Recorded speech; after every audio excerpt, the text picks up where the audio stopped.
Welcome to all of my dear students. I think all are very well. This is my Onkuran Biology channel only for you. Name is Ankuran biology class. তো আজকে আমরা দ্বাদশ শ্রেণীর জীববিদ্যার ক্লাসে সবাইকে স্বাগত জানাই। তা আমরা আজকে শুরু করতে যাচ্ছি জীববিদ্যার তৃতীয় অধ্যায়।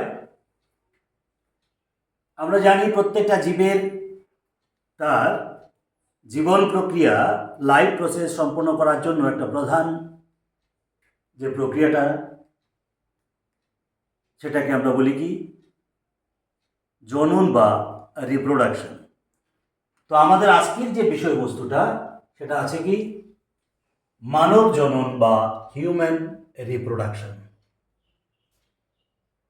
মানুষের জনন আমরা দুভাগে ভাগ করতে পারি। একটা কি পুং জননতন্ত্র আর একটা কি স্ত্রী জননতন্ত্র। অর্থাৎ জনন বলতে আমরা বুঝি কি যে প্রক্রিয়ার মাধ্যমে জীব তার নিজের না একটা নতুন জীবের সৃষ্টি করে, যার দ্বারা জীবের অস্তিত্ব বজায় থাকে, সংখ্যা বৃদ্ধি করে, তাকেই বলা হয় কি জনন বা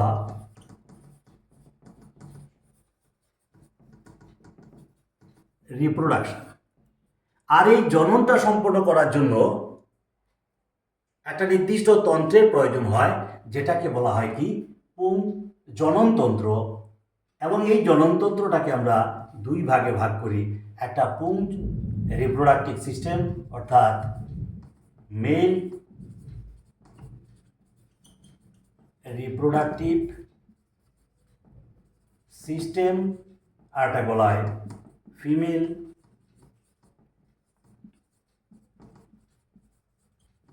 রিপ্রোডাক্টিভ সিস্টেম। তো আজকে আমরা মেল রিপ্রোডাক্টিভ সিস্টেম এই বিষয়টা নিয়ে আলোচনা করব। অ্যাকচুয়ালি মানুষের জনন সংক্রান্ত বিভিন্ন লক্ষণ প্রকাশ পায় এবং সেই জনন সংক্রান্ত যে লক্ষণগুলি এগুলি কৈশোরকাল থেকে প্রাপ্তবয়স্ক প্রাপ্তির মধ্যে তাদের মধ্যে দেহের বিশেষ কতগুলি পরিবর্তন লক্ষ্য করা যায় এবং যার পরিবর্তনগুলি বিভিন্ন হরমোনের প্রভাবে ঘটে।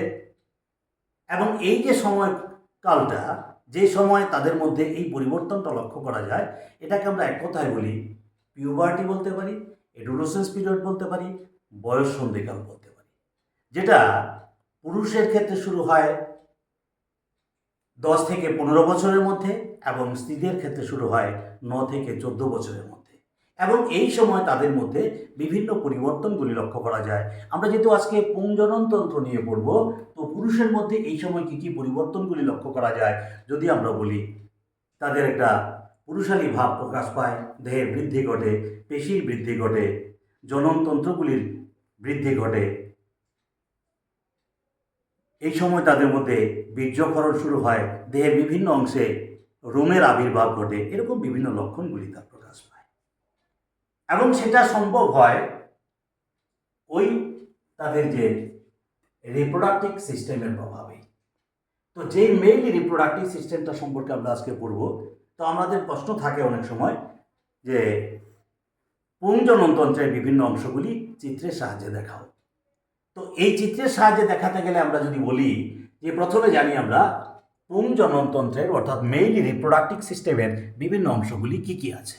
যেমন সুন্দরভাবে দেওয়া আছে, দেখো মেইল রিপ্রোডাক্টিভ সিস্টেমকে আমরা মূলত ভাগ করি দুইটা ভাগে, একটা প্রাইমারি সেক্স অর্গান আর একটা secondary sex organ. Primary sex অর্গানের মধ্যে আছে দেখো শুক্রাশয় বা টেস্টিস। সেকেন্ডারি সেক্স অর্গানের মধ্যে আছে কি নালিকাতন্ত্র বা ক্যানেল সিস্টেম, আনুষঙ্গিক বহিস্থ গঠকসমূহ অর্থাৎ অ্যাসেসরি এক্সটার্নাল স্ট্রাকচার্স, আনুষঙ্গিক গ্রন্থিসমূহ অর্থাৎ অ্যাসেসরি গ্ল্যান্ডস। নালিকাতন্ত্র বা ক্যানেল সিস্টেমের মধ্যে আছে vasa efferentia, epididymis, vas deferens, ejaculatory duct, urethra or urinogenital duct. আর অ্যাসেসরি এক্সটার্নাল স্ট্রাকচারের মধ্যে আছে কি স্ক্রুটাম এবং পেনিস। আর অ্যাসেসরি গ্ল্যান্ডসের মধ্যে কী কী আছে? Seminal vesicle, prostate glands, Cowper glands or bulbo urethral glands. তো এই যে বিভিন্ন অংশগুলি এখানে আমরা ছকের আকারে দেখলাম, এখানে এবার আমরা এই অংশগুলি চিত্রের আকারে পরিষ্কার দেওয়া আছে। এখানে আছে দেখো স্ক্রুটাম, আছে শুক্রাশয়, আছে এপিডিডাইমিস, আছে ভাস ডিফারেন্স, আছে অ্যানাস, আছে ইজাকুলেটরি ডাক্ট, আছে prostate gland, prostate urethral, seminiferous seminal vesicles and penis. আরেকটা আছে কি পেনাইলাল মূত্রনালী অর্থাৎ পেনিয়াল ইউরেথ্রা। এই অংশগুলি যদি বলা হয় যে চিত্রের আকারে চিহ্নিত করো, আমরা এই চিত্রটা খুব সুন্দরভাবে এঁকে পয়েন্টসগুলি সুন্দরভাবে চিহ্নিত করব। এই প্রশ্নটা বিশেষ করে এরকমই থাকে যে মেল রিপ্রোডাক্টিভ সিস্টেমের ডায়াগ্রাম আঁকো এবং তার পয়েন্টসগুলি চিহ্নিত করো।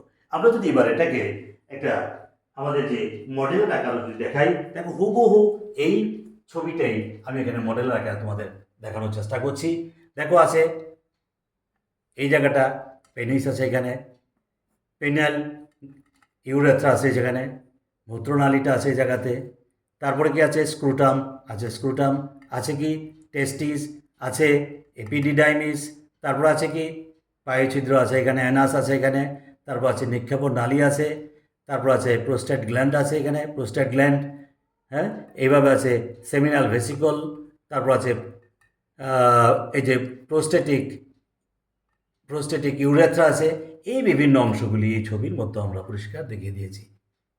খুব সুন্দর করে ছবিটা এঁকে এই পয়েন্টসগুলি চিহ্নিত করবে। একটা জিনিস মনে রাখবে, একটা ছবিকে যদি 5 বার তুমি দেখে দেখে আঁকো, অটোমেটিক্যালি দিয়ে 6 বার সময় তুমি নিজে না দেখেই আঁকতে পারবে। একটু ধৈর্য ধরে ছবিগুলি প্র্যাকটিস করবে, তাহলেই দেখবে এই প্রশ্নটা শেখা হয়ে যাবে। তাহলে আমরা আজকে কি বললাম আবারও বলছি, আমাদের চ্যাপ্টারটা ছিল হিউম্যান রিপ্রোডাকশন। এই হিউম্যান রিপ্রোডাকশনের প্রথম অংশে আমরা আজকে বললাম male reproductive system, different parts of male reproductive system. আশা করি সবাই বুঝতে পেরেছ, ছবিটা ভালো করে প্র্যাকটিস করবে। আজকে আমরা এখানে রাখবো। তবে সবশেষে বলবো, অঙ্কুরণ বায়োলজি এই চ্যানেলটাকে তোমরা বেশি বেশি করে সাবস্ক্রাইব করবে, লাইক করবে এবং প্রয়োজনীয় প্রশ্ন উত্তর জানার থাকলে কমেন্টসের মাধ্যমে জানাবে। সবাই ভালো থাকবে, সুস্থ থাকবে।